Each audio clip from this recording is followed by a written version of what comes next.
Railway की परीक्षा में पूछा गया डाइस का यह बहुत ही बढ़िया सवाल है। जब लेटर वाला आता है डाइस तो बच्चे सॉल्व नहीं कर पाते हैं। आपको इतना बेहतरीन तरीका बताऊंगा, किसी एक सवाल से आप डाइस के सभी सवालों को सॉल्व कर ले जाओगे, लेकिन मेरी बात को आप ध्यान से समझिएगा।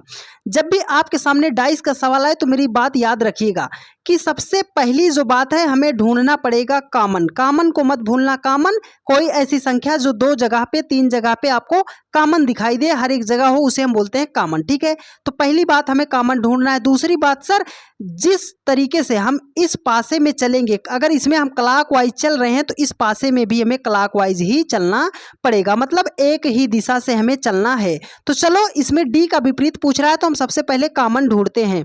तो देखो, सी है, डी है, बी है, ए है, ई है, बी है, तो दोनों पासे में कॉमन हमें क्या मिला? बी कॉमन मिल गया। तो इस बी को पकड़ते हैं और क्लॉकवाइज ऐसे चलते हैं। ठीक है, चलो बी पे चले। बी के बाद हम कहाँ पहुंचे? सी पे पहुंचेंगे। ऐसे चल रहे हैं तो सी के बाद कहाँ पहुंचेंगे? डी पे पहुंचेंगे। कहाँ पहुंच गए? डी पे।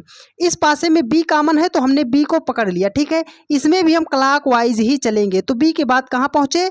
ई पे पहुंच जाएंगे, और ई के बाद कहाँ पहुंचे? ए पे पहुंच गए। वो डी का विपरीत पूछ रहा है, तो अब ये सतह एक दूसरे के क्या है? सभी आपस में विपरीत हैं। तो डी का विपरीत पूछ रहा था, तो डी का विपरीत क्या होगा? ए होगा। ए ऑप्शन सी में है और यही आप